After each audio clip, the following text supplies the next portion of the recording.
अंबरनाथमध्ये धावत्या स्कूल व्हॅनमधून 3 विद्यार्थी खाली पडल्याची घटना घडली असून ही सगळी घटना सीसीटीव्ही कॅमेऱ्यात कैद झालीय।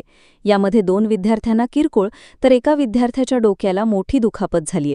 दरम्यान स्कूल व्हॅनचा चालक सोलमन सकप्पा हा अंबरनाथच्या कल्याण बदलापूर महामार्गावरून विद्यार्थ्यांनी भरलेली स्कूल व्हॅन भरधाव वेगाने घेऊन जात होता।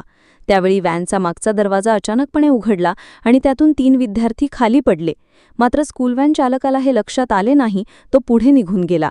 दरम्यान या 3ही विद्यार्थ्यांवर खासगी रुग्णालयात उपचार करून त्यांना घरी सोडून देण्यात आले आहे। या प्रकरणी अंबरनाथ पोलिसांनी व्हॅन चालक सोलमन सकप्पा, व्हॅनमधील विद्यार्थ्यांची काळजी घेण्यासाठी असणाऱ्या महिला मदतनीस उषा बळीद आणि कविता जाधव त्यांच्या विरोधात गुन्हा दाखल करून या तिघांनाही ताब्यात घेतलं आहे। 11 वाजता सुमारास फातिमा शाळे येथे शिकणारी मुलं ही सरोजनगर या आपल्या घरी इको व्हॅनने चालले होते। सदर व्हॅनचा चालक सोलोमन सकप्पा तसेच सदर गाडीमध्ये केअरटेकर श्रीमती उषा जॉन व श्रीमती कविता जाधव या होत्या।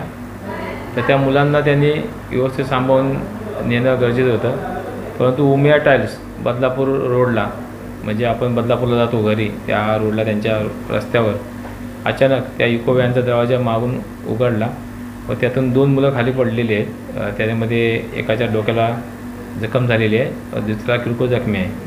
तर जो जखमी मुलगा आहे त्याला तात्काळ आपण पोलिसांना जसं कळलं आपण लगेच त्यांना मदत दिलेली आहे आणि आमच्याच पोलिसाला गेले होते मदतीला तात्काळ लोकांनी कॉल केल्यावर, आणि मग त्यांना आपण खाजगी रुग्णालयामध्ये दाखल केलं आणि उपचार तात्काळ चालू केले आपण।